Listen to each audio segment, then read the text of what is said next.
La première séance de la matinée, toujours sur le thème des installations d'hygiène dans le milieu urbain.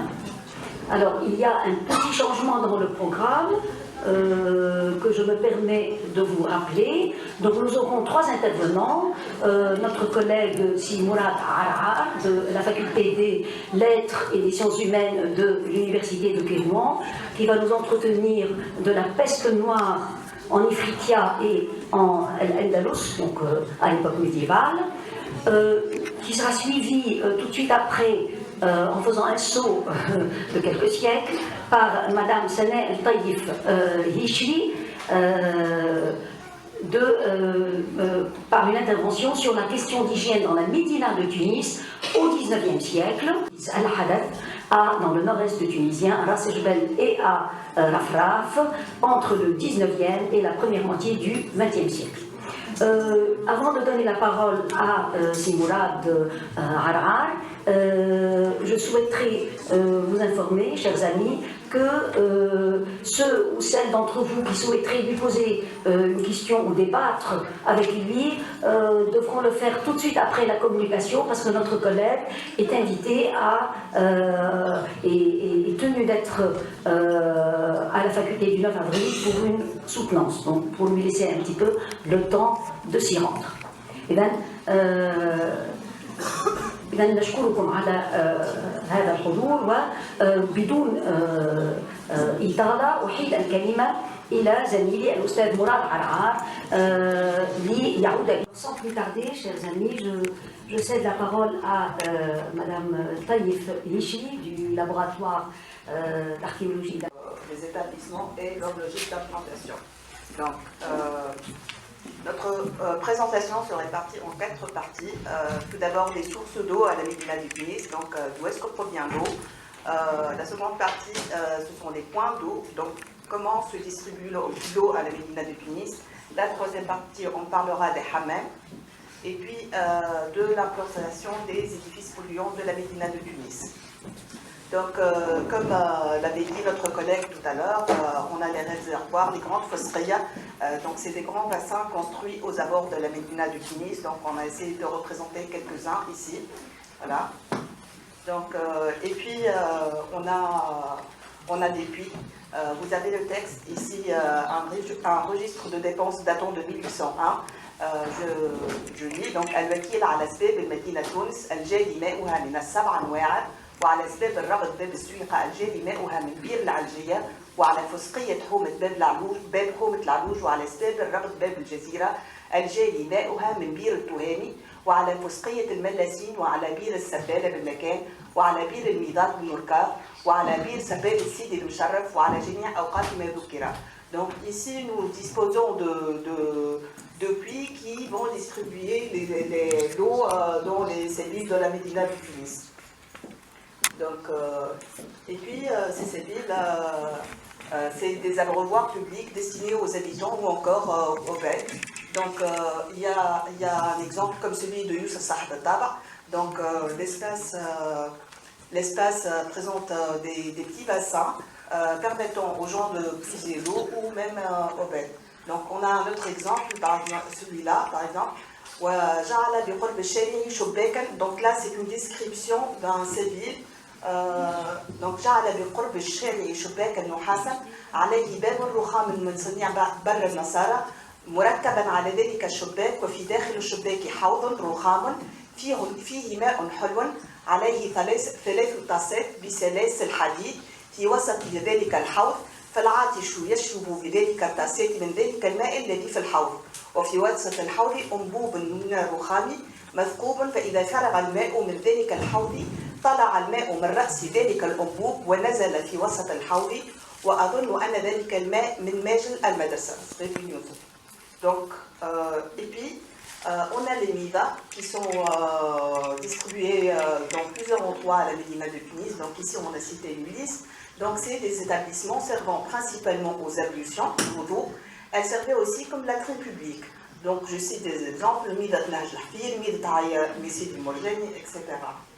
Donc, ces midas existaient aussi aux mosquées. Donc, ici, on jeûne les grandes mosquées. je vais donner un exemple, celui de Midat Jema Youssef Sahab al-Taba. Donc, ici, كما استقل على ملكه أيضا جميع المخزن الجوفي الباب غربي باب المكتب بلصق الميدا بحقوقه. Donc, ce qu'on a remarqué ici, c'est que la Mida, donc ici on a la mosquée, d'accord, et la Mida elle vient en face, donc elle n'est pas jointe à l'édifice de la mosquée. Donc, on a aussi les madrasa, elle dispose aussi de Mida, et donc c'est des points d'eau.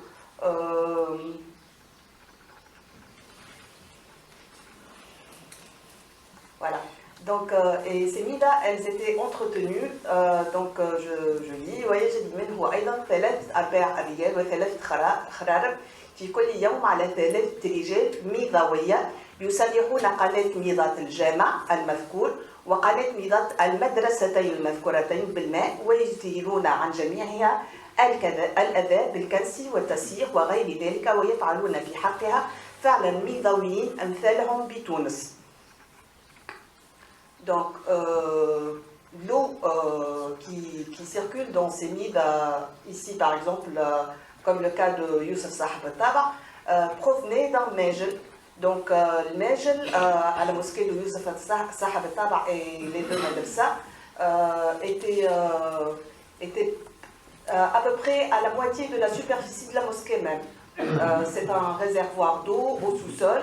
Donc, vous pouvez voir ici à la madrasa, l'ouverture pour puiser l'eau du mejl, et toute la superficie de l'autre madrasa aussi, elle disposait de ce mejl. Donc, alors, mais sinon, on a aussi, selon les Abou Saïdi, à la Médina du Tunis, on disposait de 218 au rapport à la Médina du Tunis, et elle disposait aussi de Mida. Donc, je les ai localisés ici en orange. Alors, mais sinon, on disposait aussi de fondoq à la Médina du Tunis, et les fondoq aussi disposaient de ces latrines publiques ou de ces midas. Donc, je lis, ici il s'agit d'un texte qui décrit la construction d'un fondoq. Donc, وأحدث بساحتها فندقا وأعده لوضع السلع عظيم البناء واسع الفناء يشتمل على je ne sais pas combien de chambres سفليا وعلويا وبورتال ومرحبا ودويرية وبئر وماجل وسقيفة و3 حوالت قبليات الأبواب على يمين الداخل للفندق المذكور. Donc voilà. Donc tous ces édifices-là disposaient de ces midas. Et donc on disposait à la Médina de Tunis de 221 fondoq ou kela. Donc, comme vous pouvez voir sur la carte ici, tous les édifices en couleur disposaient de ces midas et d'eau. Donc, je vais m'intéresser particulièrement au hammam de la Médina de Tunis. Donc, c'est l'endroit dédié à la propreté et à l'hygiène principalement. Donc, je les ai localisés ici en bleu foncé. Donc, à la Médina de Tunis, on dispose d'une liste en 1843 qui indique la présence de 41 établissements de hammam à la Médina de Tunis. Donc, c'est un chiffre assez important. Ces édifices de hammam, ce n'était pas vraiment seulement pour l'hygiène, mais c'était des espaces assez luxueux. Donc, c'est des espaces d'aisance principalement. Le plus ancien hammam dont on dispose la date est celui de Hammam el-Grana qui est construit en 988, et puis le plus récent c'est celui de Youssef Sahab al-Taba qui date entre 1808 et 1814. Donc la liste qu'on devenait de 41 hammam, actuellement il n'en reste que 23 établissements de bain. Voilà, ici ils sont localisés sur la carte pour voir la répartition de ces établissements dans l'espace de la Médina. Donc, les hammams de la Médina de Tunis se composaient de plusieurs salles. Donc, on pouvait disposer d'un saqif ou deux à l'entrée de l'établissement de hammam. Et puis, il y avait la salle de déshabillage dite le mahras. Il y a le vestibule d'échange. Voilà. Donc, ici en vert. Et puis, on a les 3 salles principales qui sont la salle fraîche, la salle de lavage et la salle chaude.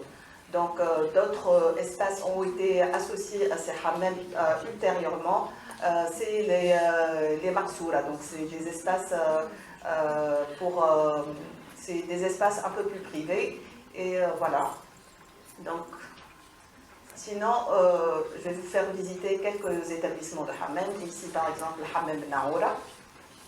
Donc, voici les photos. Ici, c'est l'entrée, la coupole, la salle de déshabillage, et puis les salles de lavage.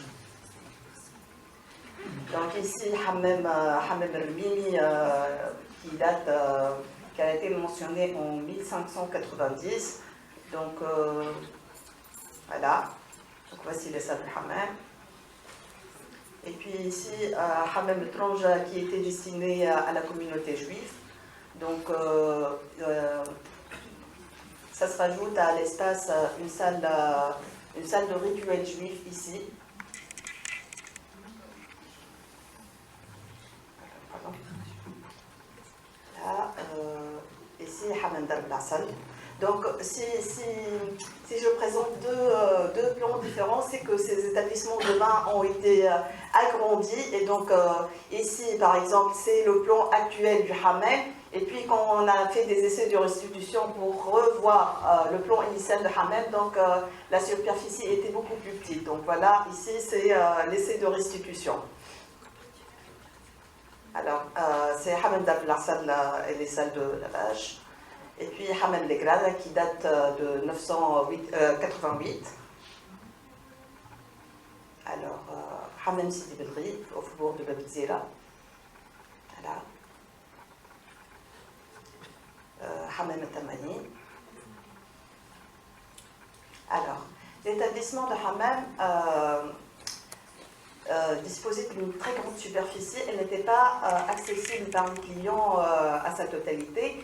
Donc, par exemple, ici, le bain disparu, hammam al-Tabani. Donc là, c'est la partie qui concerne les clients et qui concerne l'établissement de bain. Mais sinon, il y avait aussi des dépôts, des écuries, des salles où disposaient...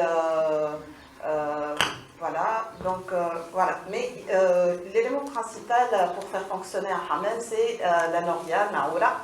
Donc, comme vous pouvez le voir ici, il y a la naoura pour remonter l'eau du puits et qui va la conduire au hammam. Donc, les naoura des établissements de hammam étaient disposés en général, en majorité, on va dire, sur les toits des établissements de hammam. Donc, à l'exception des naoura, par exemple, des sabiles ou autres, ils étaient au rez-de-chaussée. Elles étaient au rez-de-chaussée. Donc, ici, j'ai essayé de représenter ce système de remontée d'eau. Donc ici, comme vous pouvez le voir, la noria, elle est placée sur le toit, les terrasses des hammams.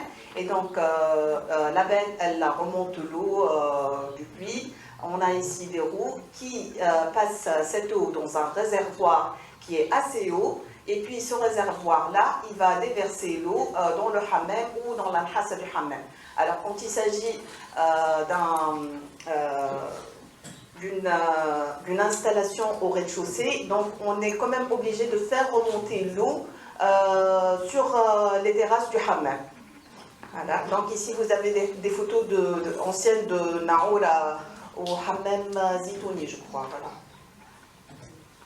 Alors, mais sinon, comme je l'avais indiqué, donc le hammam disposait d'une superficie aux écuries qui correspond aux écuries et une superficie qui correspond à l'établissement de hammam. Et le puits faisait toujours partie de cette superficie supplémentaire, comme ici. Donc ici, vous pouvez voir l'emplacement du puits et de la noria, et cette partie-là, il y a le hammam.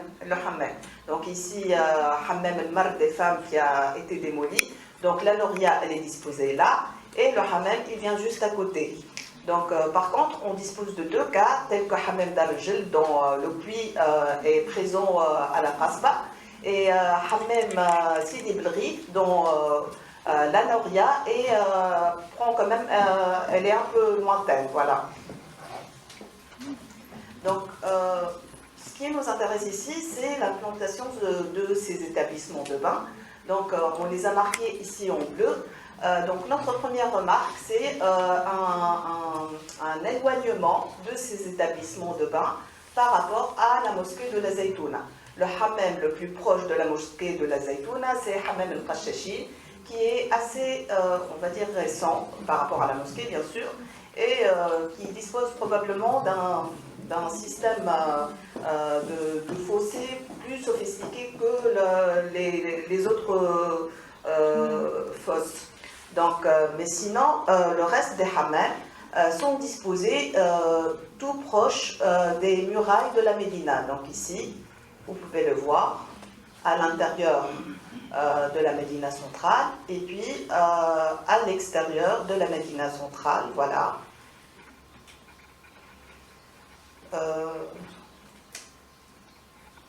Donc, Caroline Fournier, quand elle parle des bains d'Alou, elle dit dans les forteresses comme Al-Nassar, les bains sont construits à proximité de l'enceinte et les eaux usées se déversent au-delà de la muraille. Donc, il s'agit à peu près du même système qu'à Tunis.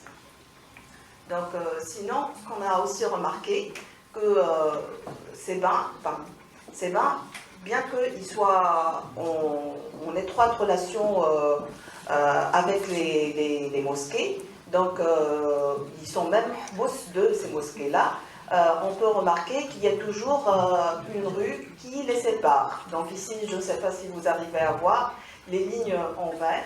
Donc ici, par exemple, Hammam al-Dhab. Juste à côté, il y a, ici Hammam al-Dhab, donc il est séparé par la mosquée, par une rue, et Hammam Sidi Mahres aussi. Donc Hammam Zitouna, elle est un peu éloignée de Hammam al-Qashashin, Hammam al-Doulet aussi. Donc voilà.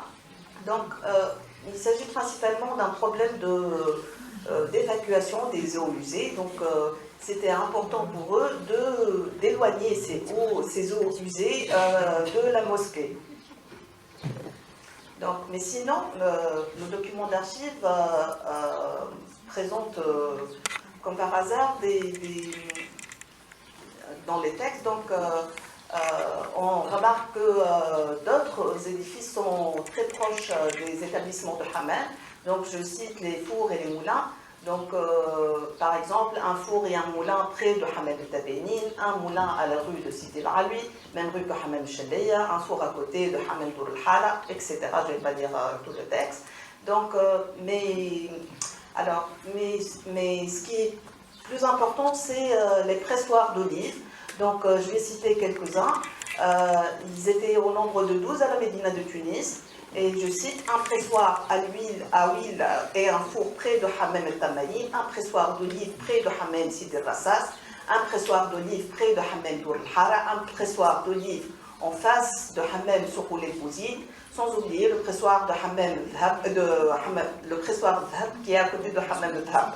Donc, ce qui est important de savoir, c'est que les pressoirs d'huile d'olive sont très polluants et ils évacuent beaucoup d'eau usée.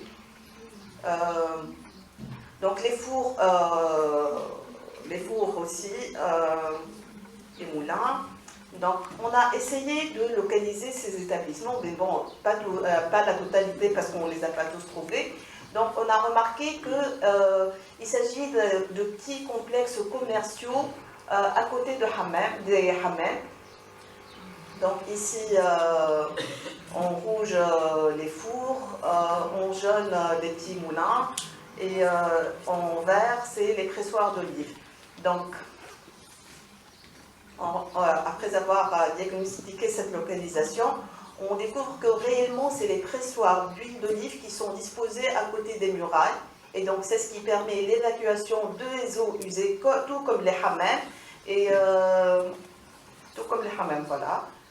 Et donc, pour conclure, Sahnoun, je vais citer, Sahnoun rapporte avoir soumis le cas suivant à Ibn al-Qasr. J'ai un terrain à côté d'une maison appartenant à plusieurs individus et je voudrais établir dans ce terrain un four, un hammam ou un moulin. Mais mes voisins prétendent m'en empêcher. Est-ce qu'ils ont le droit d'après Malik? Oui, c'est l'établissement. La réponse était oui, si l'établissement que tu veux installer doit leur nuire, soit par la fumée, soit par une autre chose d'analogue, car Melek a dit que personne n'a droit de nuire à son voisin. Par suite, aucun établissement nuisible à celui-ci ne sera toléré. Donc, tout compte fait, la règle de l'Orf interdit de dégager la fumée d'un four ou d'un hammam et autres, et une odeur d'un abattoir, tannerie et autres, ou nuire au mur, ou établir une boutique ou une écurie en direction de la porte d'autrui. Donc réellement, il s'agissait presque d'un cahier des charges qui permettait la construction des établissements de la Médina de Tunis. Merci. Je vous remercie, chère madame, pour cet exposé tout à fait clair sur les établissements d'hygiène et les logiques d'implantation sur lesquelles on aurait souhaité en savoir encore davantage, notamment en comparaison avec les traditions plus anciennes. Parce que la Médina de Tunis du XIXe siècle est certainement héritière d'une structure déjà au moins médiévale et d'un souci d'hygiène aussi qui est rencontré à cette époque et dont attesteraient les dernières citations que vous avez citées. Certainement que ce souci d'hygiène s'inscrit dans la perspective historique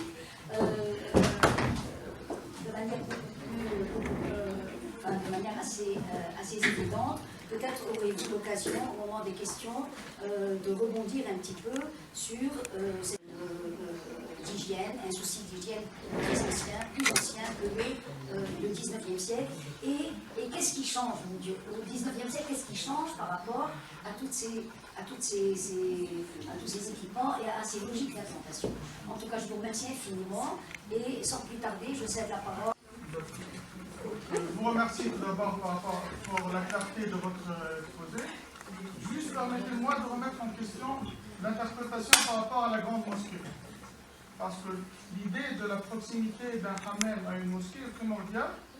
Prenons l'exemple des complexes architecturaux qui se basent sur la présence d'une mosquée et d'un hammam. Et les mosquées qui sont construites par les Ottomans et par les Husseinites, ils étaient des mosquées rivales à la mosquée Zitouna, notamment avec les différentes rites qui existaient. Par rapport à la logique générale de l'implantation, c'est une logique de proximité pour les hammams et une logique par rapport à la présence des points d'eau, plus qu'une logique de proximité par rapport à l'enceinte. Par rapport à cette enceinte, donc, vous évoquez la première enceinte ou la deuxième déjà? Les deux.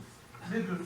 Donc la première enceinte qui a été remplacée par un système de khamr qui ont servi les rues, les anciennes rues, les rues qui ont remplacé la première enceinte, en fait, ils étaient utilisés pour drainer l'eau pluviale et l'eau usée vers la partie existante actuellement de Gabhar, etc., vers le bourrage de Tunis. Est-ce que la logique était la même au niveau des faubourgs et au niveau de la Médina centrale? C'est ça ma question.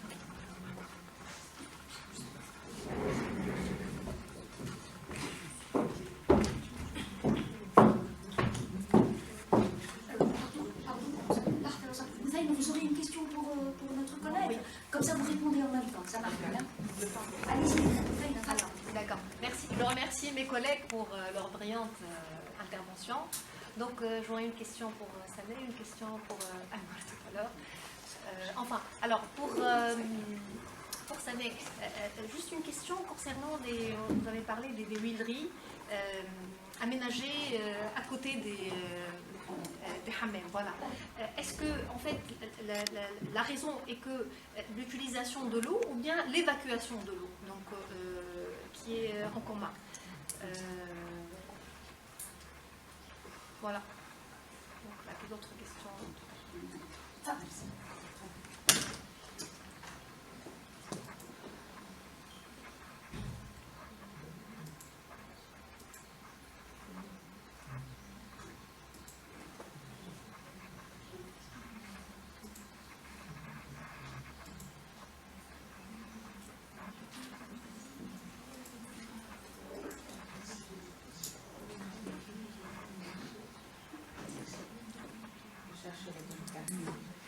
Alors, Slim, c'est ça?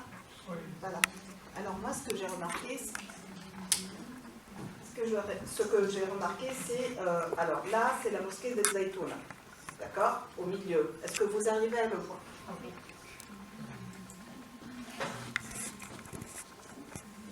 Donc, là, c'est la mosquée de Zaytouna, à une superficie bien déterminée. Donc là, il s'agit des hammams ici.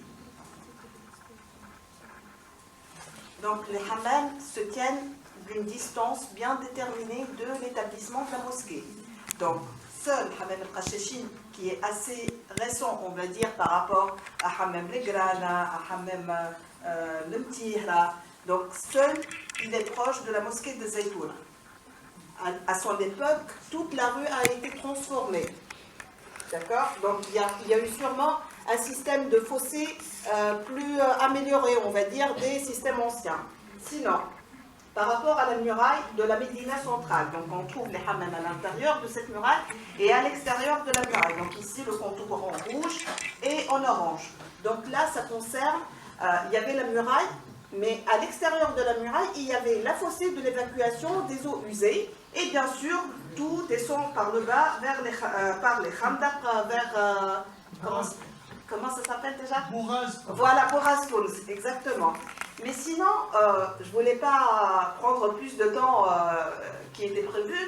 À mon avis, il y avait, avant d'avoir l'enceinte de la Médina centrale, j'ai l'impression qu'il y avait une autre enceinte, qui est celle-là, parce que quand je reproduis l'enceinte de la Médina de Tunis, je retrouve des hammams qui suivent le même cheminement, ici sur la ligne violet.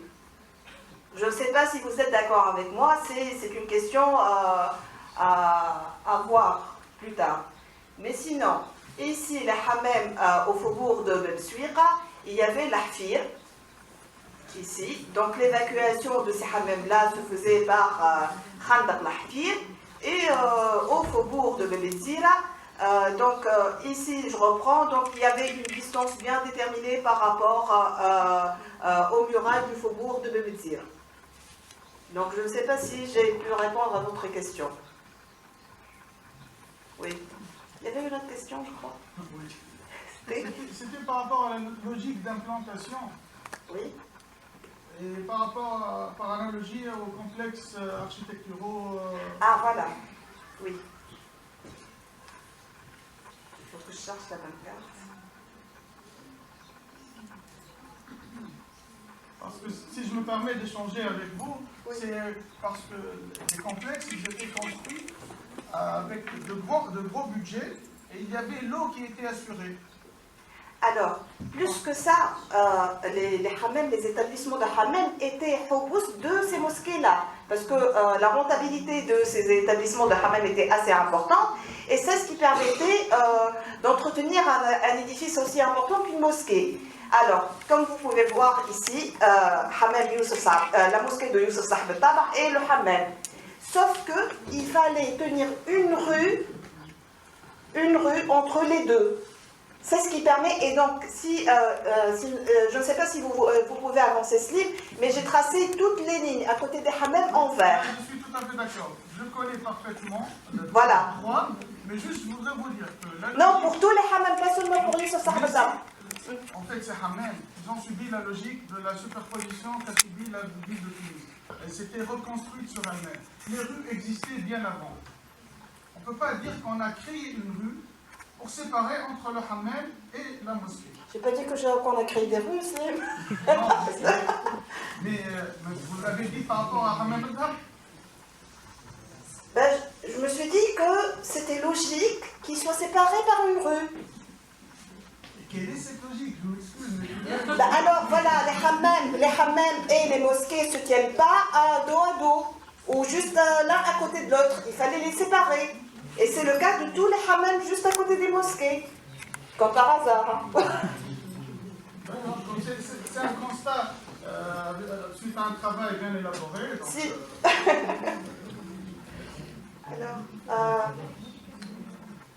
Donc, si. Alors voilà, ce qui concerne les huileries et les hammams. Donc il y a un document d'archives qui, assez récent, qui, on va dire, classe les édifices de la Médina de Tunis pour payer la Zebla Kharouba, voilà, fait par la municipalité. Et apparemment, les huileries sont des édifices très polluants de point de vue évacuation d'eau. Donc sinon, le four, il dispose de son propre four, le hammam, il dispose de son propre four. Alors, le hammam dispose de son propre puits. Juste à côté, l'huilerie dispose de son propre four pour chauffer l'eau et de son propre puits. Donc là, c'est plutôt la question d'évacuation. Bien, merci. D'accord, je vous remercie.